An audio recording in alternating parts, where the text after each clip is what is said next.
BBC বাংলার অধিবেশন প্রবাহতে আপনাদের স্বাগত। আজ আপনাদের সাথে লন্ডন স্টুডিও থেকে আছি মানসী বড়ুয়া, আর ঢাকায় আমার সাথে থাকছেন আকবর হোসেন। বাংলাদেশের সর্বশেষ গুরুত্বপূর্ণ আপডেট সংবাদে আপনাকে স্বাগত। শুরুতেই সংবাদ শিরোনাম, পরে বিস্তারিত। প্রথমেই জানাবো আমাদের হাতে থাকা সর্বশেষ গুরুত্বপূর্ণ সবথেকে তাজা আপডেট সংবাদ। ঢাকা কলেজে শিক্ষক শিক্ষার্থী ধস্তাধস্তি, আটক ছাত্রকে ছাড়িয়ে নিল সহপাঠীরা। ঢাকা সেন্ট্রাল ইউনিভার্সিটি আইন ২০২৫ দ্রুত বাস্তবায়নের দাবিতে ৭ কলেজের শিক্ষার্থীদের শিক্ষা ভবন অভিমুখে পদযাত্রার আগে ঢাকা কলেজ শিক্ষক ও শিক্ষার্থীদের মধ্যে ধস্তাধস্তির ঘটনা ঘটে। এই ঘটনায় এক শিক্ষার্থীকে আটক করা হলে শিক্ষকদের কাছ থেকে ওই শিক্ষার্থীকে ছাড়িয়ে নিয়ে গেছে তার সহপাঠীরা। এরপর জানাবো অধিকার আদায়ে শহীদ মিনারে শিক্ষকদের ঢল। বেতনের ২০% বাড়ি ভাড়া সহ ৩ দফা দাবিতে দ্বিতীয় দিনের মতো কেন্দ্রীয় শহীদ মিনারে অবস্থান করছেন বেসরকারি শিক্ষা প্রতিষ্ঠানের এমপিওভুক্ত শিক্ষক কর্মচারীরা। এদিকে আবু সাইদ হত্যা ১০ম দিনের সাক্ষ্য গ্রহণ আজ। জুলাই গণঅভ্যুত্থানে প্রথম শহীদ আবু সাইদ হত্যার ঘটনায় মানবতাবিরোধী অপরাধের মামলায় বেগম রোকেয়া বিশ্ববিদ্যালয় বেরবি সাবেক ভিসি হাসিবুর রশিদ সহ ৩০ আসামির বিরুদ্ধে ১০ম দিনের সাক্ষ্য গ্রহণ আজ। এদিকে দুর্নীতির অভিযোগে ঢাকার সাবেক চিফ মেট্রোপলিটন ম্যাজিস্ট্রেট রেজাউল বরখাস্ত। গাড়িকাণ্ড ও দুর্নীতি কর্মকাণ্ডে নাম আসায় ঢাকার সাবেক chief metropolitan magistrate CMM Rezaul করিমকে বরখাস্ত করেছে আইন মন্ত্রণালয়। আজ সুপ্রিম কোর্টের সঙ্গে পরামর্শ করে সম্প্রতি তাকে সাময়িক বরখাস্ত করে আইন মন্ত্রণালয়ের আইন ও বিচার বিভাগ শাখা থেকে প্রজ্ঞাপন জারি করা হয়েছে।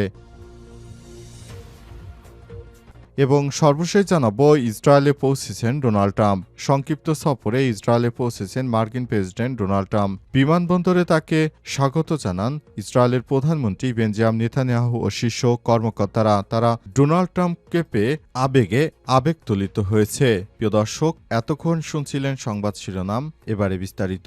তবে তার আগে বন্ধুরা অনুরোধ থাকবে এই সংবাদটিতে একটি লাইক দিন। এই চ্যানেলে আপনি নতুন হয়ে থাকলে আমাদের সংবাদটি দেখতে দেখতে চ্যানেলটি সাবস্ক্রাইব করে রাখুন। কমেন্ট করে বন্ধুরা আপনার মূল্যবান মতামত জানিয়ে দিন আপনি বিশ্বের কোন দেশ থেকে বা বাংলাদেশের কোন স্থান থেকে আমাদের সংবাদটি দেখছেন এবং শুনছেন। আর বন্ধুরা, সংবাদটি আপনার সোশ্যাল মিডিয়া ফেসবুকে শেয়ার করে বন্ধুদেরও দেখার সুযোগ করে দিন।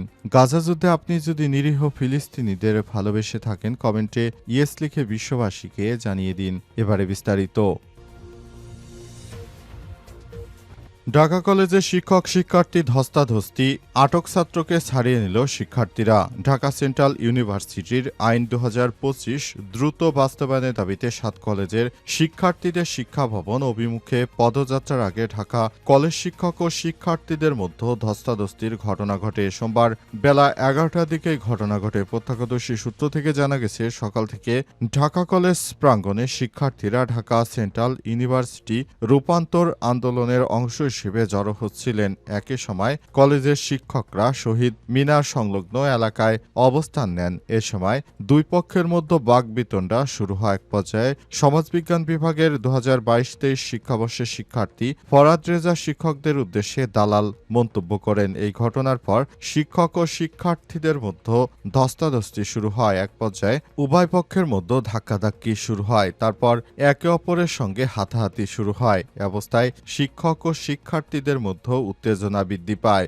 শিক্ষক ও শিক্ষার্থীদেরকে তখন একে অপরের বিরুদ্ধে দোষারোপ করতে থাকে এবং শেষ পর্যন্ত এক শিক্ষার্থীকে আটক করা হয়। এই ঘটনায় ১০ থেকে ১৫ জন শিক্ষার্থী এসে আটক ওই শিক্ষার্থীকে নিয়ে যায়। এতে শিক্ষকরা ক্ষোভ প্রকাশ করেছেন। তারা জানান, আমাদের ছাত্ররা আমাদেরকে নানাভাবে কটু কথা বলছে, তারা গালিগালাজ করছে, এমন ছাত্র আমরা চাই না। অধিকার আদায়ে শহীদ মিনারে শিক্ষকদের ঢল। বেতনের ২০% বাড়ি ভাড়া সহ ৩ দফা দাবিতে দ্বিতীয় দিনের মতো কেন্দ্রীয় শহীদ মিনারে অবস্থান করছে বেসরকারি শিক্ষা প্রতিষ্ঠানের এমপিওভুক্ত শিক্ষক কর্মচারীরা। সোমবার দুপুর 12:30টার দিকে শহীদ মিনারে শত শত শিক্ষক কর্মচারী অবস্থান কর্মসূচি পালন করছেন। 20% বাড়ি ভাড়া দিতে হবে, দিয়ে দাও, অবিলম্বে প্রজ্ঞাপন দিতে হবে, দিয়ে দাও, ১,৫০০ টাকা চিকিৎসা ভাতা দিতে হবে, দিয়ে দাও। দাও স্লোগানে উত্তল মুখরিত হয়ে ওঠে আশপাশ। মুন্সিগঞ্জের কলেজ শিক্ষক হারুনুর রশিদ আমার দেশকে বলেছেন, আমরা ন্যায্য অধিকার আদায়ে শহীদ মিনারে অবস্থান নিয়েছি। সরকার মেনে নিলেই আমরা ক্লাসে ফিরে যাব। আমরা এখানে অবস্থান কর্মসূচি পালন করছি। সারা দেশে শিক্ষা প্রতিষ্ঠানে কর্মবিরতি পালিত হচ্ছে। দাবি আদায় না হওয়া পর্যন্ত আন্দোলন চলবে বলে জানান তারা আরও জানিয়েছে, আমরা আমাদের আন্দোলন কর্মসূচি ততক্ষণ পর্যন্ত চালিত রাখব যতক্ষণ পর্যন্ত আমাদেরকে আমাদের ন্যায্য দাবি না মেনে নেওয়া হবে। ততক্ষণ পর্যন্ত আমরা আন্দোলন কর্মসূচি চালিয়ে যাব। আশা করছি সরকারের বোধোদয় হবে খুব দ্রুততম সময়ের মধ্যে আমাদের কর্মসূচি যেন বাস্তবায়ন হয় এবং সরকার যেন আমাদের দাবি দাওয়াগুলো মেনে নেয়, যাতে করে অন্তর্বর্তীকালীন সরকারের প্রধান উপদেষ্টা প্রফেসর ডক্টর মোহাম্মদ ইউনূসের সরকার বিষয়গুলো ভালোভাবে বুঝতে পারে এবং শিক্ষকদের বিষয়ে তিনি যেন গুরুত্ব আরোপ করেন বলে জানান তারা। আবু সাইদ হত্যা 10ম দিনের সাক্ষ্য গ্রহণ আজ।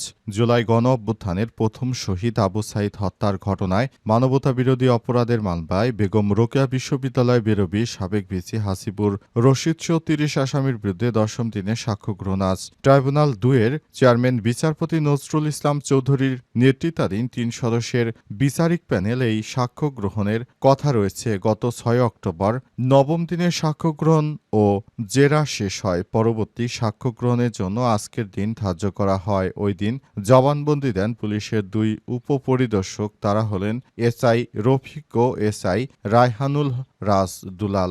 দুজনই জব্দ তালিকায় সাক্ষ্য হিসেবে সাক্ষ্য দিয়েছেন। পরে তাদের জেরা করেন পলাতক 24 আসামি পক্ষের 4 স্টেট ডিফেন্স গ্রেপ্তার করেন আইনজীবীরা। ট্রাইব্যুনাল প্রসিকিউশনের পক্ষে শুনানি করেন প্রসিকিউটর মইনুল করিম ও আব্দুস সোবহান তরফদার। সঙ্গে ছিলেন প্রসিকিউটর সুলতান মাহমুদ। এর আগে 29 সেপ্টেম্বর 8ম দিনের মতো সাক্ষ্য ও জেরা শেষ হয়। ওই দিন জবানবন্দি দিয়েছেন 3 জন। 22 সেপ্টেম্বর 7ম দিনে প্রথমে 6 নম্বর সাক্ষী হিসেবে সাক্ষ্য দেয়া সিয়াম আহসান আয়ানকে জেরা করেন স্টেট ডিফেন্স এবং আসামি পক্ষের আইনজীবীরা। 21 সেপ্টেম্বর এ মামলায় সাক্ষ্য দেন আয়ান। গুলিবিদ্ধ হওয়ার পরই তিনি আবু সাইদকে হাসপাতালে নিতে সর্বপ্রথম এগিয়ে আসেন। নিচের সাক্ষ্যতে পুরো বর্ণনা তুলে ধরেন এই সাক্ষী। দুর্নীতির অভিযোগে ঢাকার সাবেক চিফ মেট্রোপলিটন ম্যাজিস্ট্রেট রেজাউল বরখাস্ত।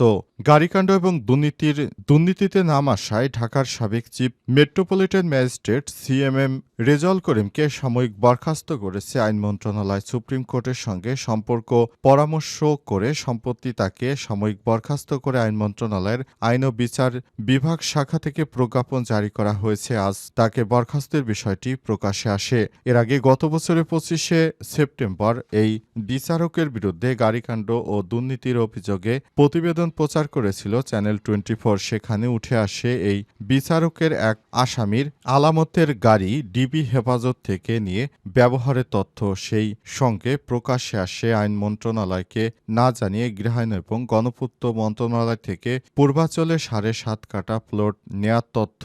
সেখানে হাইকোর্টের বিচারপতিরা 5 কাঠা প্লট পান। এছাড়াও মামলায় সুবিধা দিয়ে নর্দার্ন ইউনিভার্সিটির পাশে 5 কাঠা রেডিমেড প্লট দিয়েছেন ঢাকার সাবেক chief metropolitan magistrate CMM Rezaul Karim. এমনকি ঢাকার সিএমএম কোর্টের বিচারক থাকা অবস্থায় চট্টগ্রামের সীতাকুণ্ডে 3 তলা বাড়িও করেছেন তিনি। এসব অভিযোগ আমলে নিয়ে সম্প্রতি এই বিচারককে সাময়িকভাবে বরখাস্ত করেছে আইন মন্ত্রণালয়।